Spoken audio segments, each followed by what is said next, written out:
Газиз тавышлар, Казан утлары журналы һәм Татарстан радиосы тәкъдим итә.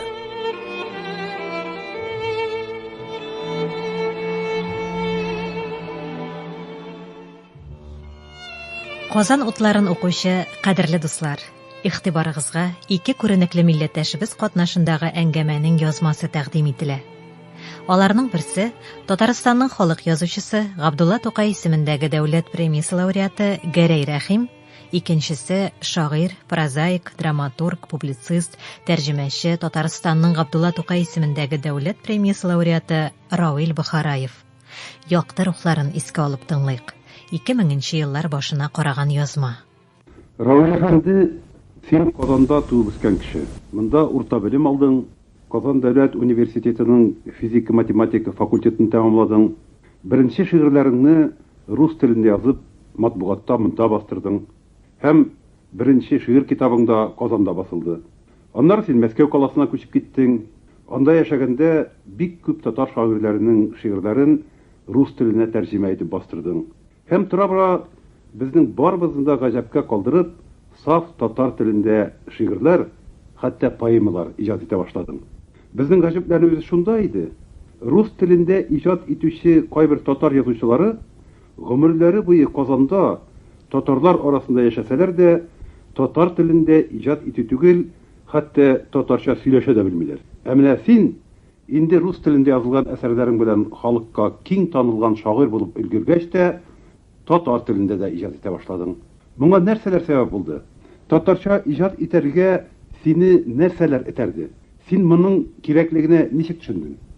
Минемчә, шуннан башларга кирәк ки, 20 ел элек форсат булмады. Чөнки мин урыс мәктәбендә укыдым, аннан соң университетта укыдым, математик булдым. Һәм дә мин татар телене, дөресен әйткәндә, татар классигынан өйрәндем. Чөнки безнең тел, менә без Казанда кем булсак та сөйләшергә маташабыз бераз. Ул инде ничектер саф, чиста, пак тел түгел. Иң саф, пак шишмәсе ул безнең әдәбиятыбыз, безнең шигъриятыбыз. Шуннан әзмәз өйрәндем, чөнки мин ул вакытта да тәрҗемә итә башладым. Исемдә хәзер дә менә ул безнең 20 ел элек очрашуыбыз. Исеңдәме теге Тельман урамында икәү утырдык һәм мин хәтеремдә булса, әйтик, иң беренче тәрҗемә ителгән шигырьләрем син шигырьләрең булды. Шуннан башлап, шунда бит мин подстрочник кирәкме дигәчтен, син әйттең, миңа подстрочник кирәкме? Мин татарчадан саф, турыдан-туры тәрҗемә итәргә өйрәнәсем килә дидең. Менә шул инде җавап синең соравыңа. Шуннан башлап мин татар телене чынлап та өйрәнә башладым. Һәм синнән башлап аннан соң классикага күчтем. Тукайыбызны тәрҗемә итәргә маташтым. Һәм аннан соң Дәрдемәнд, Хасан ага Туфан, Сибгат ага Хаким. Менә бу кешеләр мине татар телгә чынлап та өйрәттеләр. Хәзер инде минем телем андый саф түгел. Үзең беләсең, мин Лондонда яшим. Шуңа күрә анда эшләшергә кешем дә юк. Ярый әле Аллага шөкер онытмадым бөтенләй. Ярый. Татар теле әлбәттә синең туган җирең, туган тумачаларыңның, ватаныңның туган теле. Анда кайтучыннан да аңлашыла торган гамәл. Әмма син менә инде үзең дә әйтеп киттең, инде 10 елларга якын Англия, Лондон шәһәрендә яшисең бит. Без синең русчадан һәм татарчадан инглиз теленә турыдан-туры тәрҗемә итүең турында беләбез. Менә монысы ничегрәк килеп чыкты? Һәм син моңа ничек ирештең? Берштан шунысын да әйтеп китсәң иде. Син үзең инглиз телендә иҗат итәсеңме, әллә бары тик тәрҗемә эшләгәнгә шөгыльләнәсеңме? Юк, һәрхәлдә инглизчә дә язам мин. Менә хәзер быел күстәмәсә 2 китабым чыга. Беренчесе ул Лондондамы? Лондонда, Лондон үзендә бер нәшрият бар. Курзон нәшрияты диләр аны. Һәм дә анда беренчедән Ислам Рәсәйдә дигән монографиям, тарихи монографиям чыга. Инглиз телендәме? Инглиз телендә яздым аны. 100 сәхифәдән артык инде. Аннан соң бер нәрсә эшлибез без хәзер бер Лондон профессоры белән, Лондон университетының бик мәшһүр профессоры Дэвид Мэтьюс. Аның белән икәү без шигъри антология дибез. Татар шигъри антология. Татар антологиясе. Шигырьләрдә язам мин инглизчә, аларны бастырам да. Тик яңадан да менә хәзер минемчә яшьлегемә барырга кирәк. Мин мәктәп бетергәч, орта мәктәпне бетергәч, ике телдә чиста саф сөйләштем. Ул тик алман һәм инглиз теле. Татарча сөйләшмәдем. Аннан соң аларны ничектер барлыкка китерергә форсат та булмады, мөмкинлек тә булмады. Файдаланып бер нәрсә булмады, шуңа оныта да башладым. Ә менә Англиягә килгәч тә, шунда да мен урам телләре өйрәтте. Кешеләр белән аралашу. Хәзер инде күбрәк мин инглизчә сөйләшәм анда. Урыс телен бик файдаланмыйм эштә генә, чөнки мин BBC радиосында эшлим. Шуңа күрә көндә сөйләшергә кирәк урысча. Ә менә радиодан чыккач инглизчә генә сөйләшәсең. Равил, әле булардан тыш бит син Венгриядә дә яшәп алдың бераз. Анда венгр телендә син камил өйрәндең, мин аны беләм, чөнки син хәтта венгрчага поэзия әсәрләрен тәрҗемә иттең, татар шагыйрьләрен дә шул исәптән минем шигырьләрне дә тәрҗемә иткән идең. Венгр телендәге иҗатың турында төгәлрәк сөйләп кит әле. Венгрча иҗатым ул бер махсус нәрсә. Беләсеңме, мин бит инде венгр теле өйрәндем, миңа 36 яшь чагымда булды ул. Һәм ничектер шулай булып чыкты, мин дәрестән дә камилга якын өйрәндем аны һәм шигырьләр яза башладым. Син бит махсус үзең Венгриягә бардың шул венгр телен өйрәнү өчен, әйе? Әйе, дөрес. 6 ай булдым мин анда, Будапештта. Һәм бик нык кына укыдым мин анда. Кешеләр белән сөйләштем. Хәзер күп дусларым бар анда, хәзер дә анда яшиләр. Аларны русчага тәрҗемә иттем. Һәм аннан соң Мәскәүгә кайтып, мин ул вакытта Мәскәүдә яшәдем, үзең беләсең. Мәйтәм ярый, хәзер венгр телем бар, хәзер тәрҗемә итеп башлыйм. Турыдан-туры венгр теленнән урыс теленә. Тик анда ул вакытларда 10-га якын тәрҗемәчеләр бар иде инде венгр теленә. Шуңа күрә алар мине күреп, әзмәс көнләшү дә булдырды анда. Чөнки әйтәм, менә бу әллә кайдан килә, үзе татар, русча яза, венгрча да хәзер тәрҗемә итәм дип. Шуңа күрә алар миңа эш бирмәделәр. Әйтәм, ярый, бирмәсәгез, ничек инде бер телне белеп, аны онытып булмый бит инде. Мәйтәм, алай булса, кирәгез дә юк, венгр телендә үзем шигырьләремне язам дип. Ул бер мәзәк кебек нәрсә булды ул вакытта. Венгр телендә шигырьләр басылып чыктымы бу вакытта? Берничә дә. Алар мине шул шигырьләр өчен Язучылар союзда да алдылар бит. Мин бит мин бит Венгр Язучылар союзының әгъзасы һәм Венгр фэн-клуб әгъзасы мин анда. Чөнки минем шигырьләрем 4 мәртәбә чыкты, 1 мәртәбә китап булып, 5 мәртәбә бик мәшһүр журналларда. Менә шул. Но минемчә ул бик мөһим нәрсә булды минем өчен. Чөнки венгрча яздым да шигырьләрне, аны уйладым, мәйтәм, ярый, венгрча язам. Испанча яздым, мин бер итальянча бер ике шигырь. Мәйтәм, ярый, вакыттыр инде, хәзер татарча да язарга. Үземә. Менә шуннан башлап, әкрен генә мин татарча да яза башладым. Чөнки ул минем мәңгелек сызлануым булды. Мәңгелек ярам үземдә. Мәйтәм, вакыт хәзер дә мин уйлыйм, мәйтәм, мин татарча яхшы белсәм иде ул вакытта. 20-25 ел элек. Бәлки яхшы татар шагыйрь булыр. Ул заманның гайбендә ул беләбез Казандагы мәктәпләрнең бетерелүләре, ул чордагы сәясәтнең бер сезгә начар ягы килеп алган инде. Шулай да менә Равил 1 елы 4 телдә дә иҗат итә алучы син бердән-бер татар шагыйрь бүгенге көндә, үзең туган илдән еракта, Лондон каласында яшисең. Менә туган җир дигән әбер бар бит. Бу безнең татар кешесенең гомер буена күңеленә сеңгән туган җирне сагыну, җирсү дигән әбер бар. Ул хисләрсендә ничегрәк туган ил, ватандашлар, татар әдәбияты белән бәйләнешләрең ничегрәк, практик бәйләнешләрең дип әйтик инде. Бу җәһәттән син ниндидер эшчәнлекләр алып барасыңмы? Әдәбият белән багланышлар, халкыбыз белән багланышлар турында. Минем өчен инде бу, беләсеңме, Гәрәй, чыннан мин Казаннан бер кашан да күчмәдем. Күңел белән һәм йөрәгем монда тора. Монда яши. Шуңа күрә мин кайда булмасам да, дөньяны гездек инде бераз. Форсат булды да, Аллага шөкер. Кайда булмасам мин Казан турында уйлыйм һәм татарча дога кылам ич, мусульман булып. Шуңа күрә менә дога да бигрәк сөйләшергә кеше булмаса да, Алла бар. Алла белән татарча гына сөйләшәм мин. Шуңа күрә дөрестән дә ул нәрсә килә. Ул вакытта мәйтәм тәрҗемә эшләргә микәнни. Менә альбомнар чыгардык без. Казан дигән альбомны чыгардык. Хәзер менә бу поэтик антологияны чыгарабыз. Кайбер айрым шигырьләрне, татар шигырьләрне мин инглизчәгә үзем тәрҗемә иттем, аны бастырдым да. BBC-дә эшләгәч, анда да BBC дулканнарында Татарстан турында сөйләргә маташам һәм татар көйләрен дә ибәрәбез. Мәсәлән, BBC ул бик зур корпорация. Анда берлеше русча сөйли, күбесе инглизчә сөйли бит бөтен дөньяга. Менә бөтен дөньяга интервьюлар бирәм мин аларга. Һәр вакытта китерәм татар көйләрен и җибәрәбез. Иң беренче Наилгам Шакировны җибәрдем бөтен дөньяга шулай. BBC Долкыннар аша һәм шулай. Равил, менә без икебез дә шагыйрьләр, бер чир шагыйрьләр бит инде әдәбиятка бергә килдек.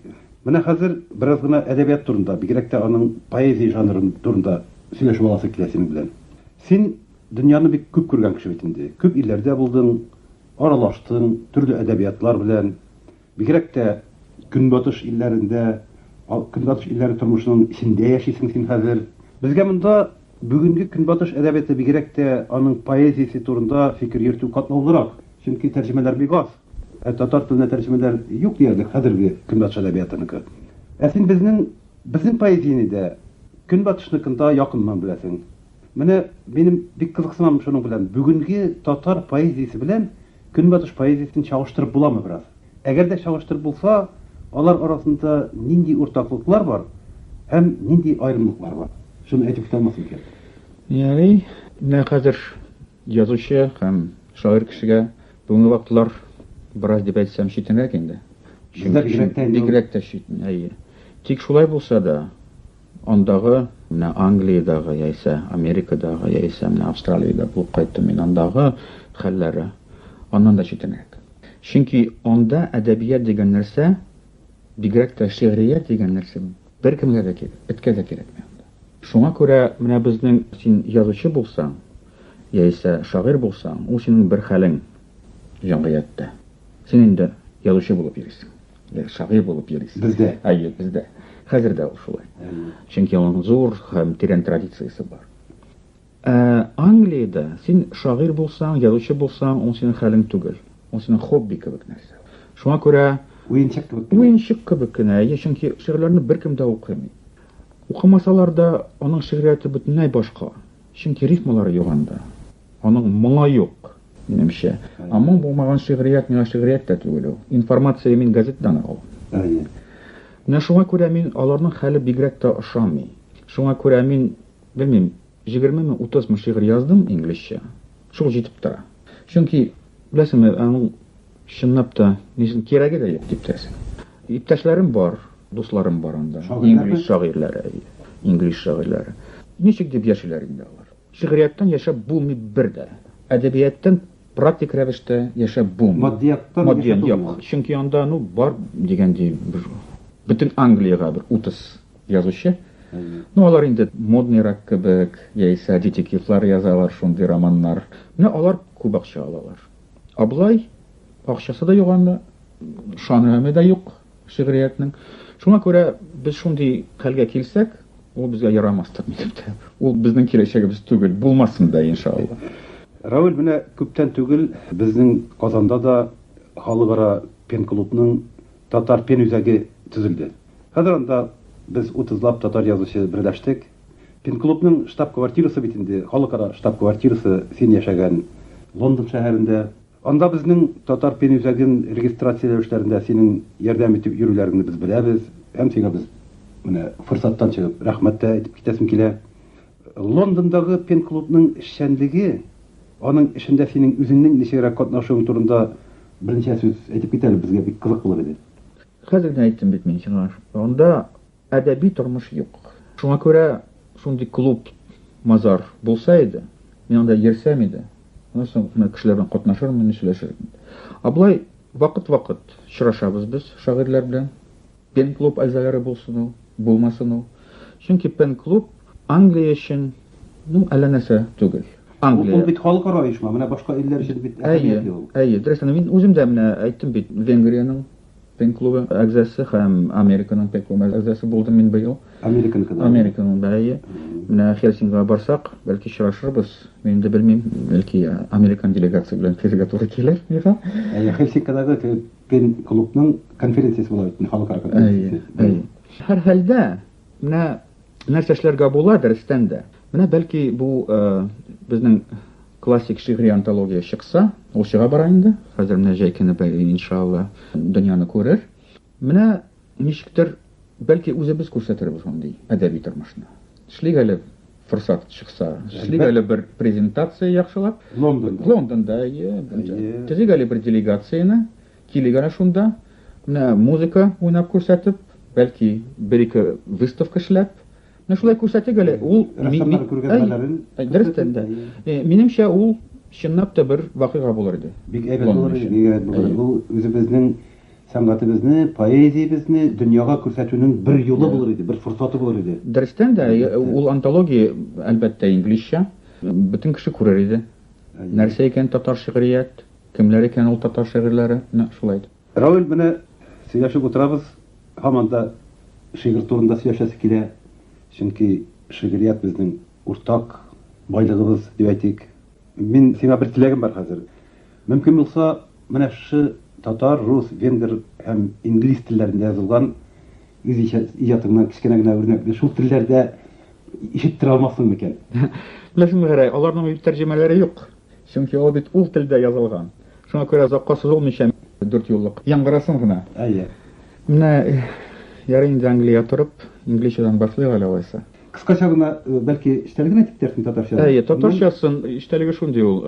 Менә томанда торам, диңгез янында. Һәм сүзләремнең кайтавазы юк. Томага китә дә кайтмый. Ә мин торып уйлыйм, мин моннан да түгел, тегеннән дә түгел. Кайдан икән мин үзем? The echo of my words lost in the mist. I listen to the silence from the pier. I'm of the west as well as of the east. My home still is nowhere near. Башламаган. Хәзер венгер телендә, венгер телендә ул да сонет формасында язылган. Һәм эштәлеге шундыйрак.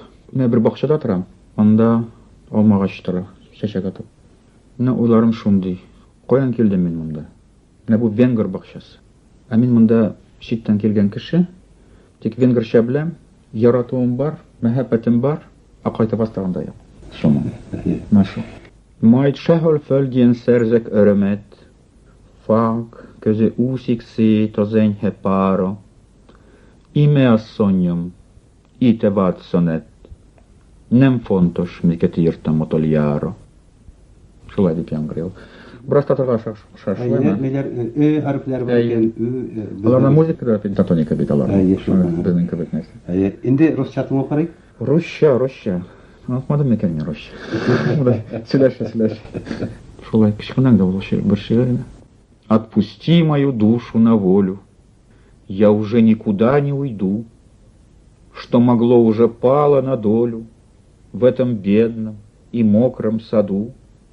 Мне знакомы все тени и звуки, все тропинки по нашей глуши. Мне не нужно ни славы, ни муки, только воли на скудость души. Бу русчасы булды инде. Иң читен кыйынны катлавы нәрсә миңа инде татарча укыр. Телне ватмыйча гына. Стагфирулла. Ул да бер сонет. Кылгали, Кылшариф шәкертләре берәм-берәм әрәм булып сүнә. Хәлак булган татар шагыйрьләре бу дөньяга кайтыр микән янә? Бар Кабан күлендә шал хәзинә. Алтыны бар диләр һәм гәүһәре, һәм тарихыбыз шанлы әсәре, дастаннарны чиккән көмеш инә. Ниятем иншалла төпкә батмас, тик ялгыз карлыгач яз тудырмас. Кайдасың син, иҗат хөррияте? Шигъри моңнар авылдан гел килә, шәһәрдә һаман да ишетелә. Буш сүз һәм ул милли рух фәрияде. Башка телләргә караганда монсы бигрәк тә яхшы яңгырады, син юккала дисең. Күңелгә якын булды монсы. Инде Равил, менә соңгы сүз итеп, сиңа соңгы бер сорау бирәсем килә. Бүгенге Көнбатыш Европа тәҗрибәсеннән чыгып, безнең бүгенге Татарстаныбызга, аның сәяси, иҗтимаи хәленә, гомумән татар халкына, аерым алганда аның әдәбиятына, шагыйрьләренә карата ниндирәк теләк әйтә алыр иде? Минем теләгем бер генә. Ул теләк миннән килми. Ул бөтен тарихыбыздан килә. Сабыр булырга кирәк. Эшчән һәм сабыр. Менә шул гына җитә ул. Бөтен нәрсәдә яшәргә. Рәсеме гарай. Чөнки анда да безнең дә бик күп нәрсәләребез бар, аларны да өйрәтербез әле иншалла. Тик аны онытырга ярамый. Менә без дә кешеләр дип кычкырырга, чөнки менә алар имеш цивилизацияның зур дәрәҗәдә, без хәзер бәлки түбәнрәктер, юк. Без түбәнрәк түгел. Чөнки кешенең иң зур байлыгы ул йөрәге, һәм колы, һәм акылы, һәм сабырлыгы. Менә шул җитә инде бөтен нәрсәгә ирешергә, һәм минем теләгем генә менә бар бит ул юл, сиратул мустақим диләр. Тугры юл. Тугры юл. Менә шул тугры юлдан барырга кирәк. Нәрсә булсын да, ни дәвер килсә дә, безнең ниндидер миссия бар татарларның. Менә шул миссияны аңларга кирәк, һәм аның өчен эшләргә кирәк. Менә шул булса, бөтен нәрсә яхшы булыр иншалла. Равил, чыннан да татар халкының дөнья каршында ниндидер бер миссиясе бар шикелле. Менә сез аны ничегрәк күз алдына китерәсез? Миссия сүзен файдаландым инде бераз. Һәр хәлдә ул вазифа дигән сүз бит, бурыч. Менә тарихка баксак, татар халкы һәр вакытта сабыр булып, эшчән булып нишләгән икән? Ул кешеләргә бер үрнәк күрсәткән иде. Менә шул эшчәнлектән гыйбарәт һәм мәгърифәттән гыйбарәт нәрсә. Чөнки безнең халык укучан халык бит. Безнең халык кайда барса да, ничектер менә паклыкның, чисталыкның, шундый нәрсәләрнең үрнәген күрсәтте. Бигрәк тә бүгенге Рәсәйдә. Башка халыкларга да. Башка шул, шуны әйтәм дә мин. Шуңа күрә Камчатка булсын ул, Магадан булсын ул. Анда да татарларны бик яхшы белделәр бит. Кем икәнне? Менә татарлар чиста торалар дип, татарлар шундый эшчән һәм практик рәвештә бик акыллы кешеләр дип. Менә шунсы булсын. Безнең тирә-яктан хәзер бу якка, безнең якка күп итеп үрнәк килә. Тик ул үрнәкнең зуррак өлеше дип әйтсәм дә, ул начар үрнәк. Аны үрнәк булып алырга ярамый да. Менә безнең үзебезгә, үзебезнең горурлыгыбыз бармы? Тик менә бу соңгы вакытларда ничектер без үзебез дәрәҗәбезне белмибез, аңлап бетермибез. Менә шунсын яңадан алып да тарихка таянып, Аллага таянып, алга барырсы иде. Һәм яңадан татар үрнәген бөтен дөньяга күрсәтергә. Һәм шул юлдан бара да Татарстан. Менә мин Лондонда яшәгәч, мин Татарстан турында бик күп ишетәм, һәм BBC-дә эшләп, Татарстан турында бик күп сөйлибез бит. Ул булай гына булмый, чөнки дөньяда күпме мәмләкәт бар. Алар турында ничектер бер нәрсә дә ишетелми. Бәлки алар байрак та, бәлки аларның башка нәрсәләре бар да. Тик Татарстан ничектер бөтен дөньяга хәзер үрнәк булып күренә, минемчә. Менә иншалла шул гына булса, безнең миссиябыз шуннан гыйбарәт. Ярый, рәхмәт, Равил әфәнде. Рәхмәт, Ялсин.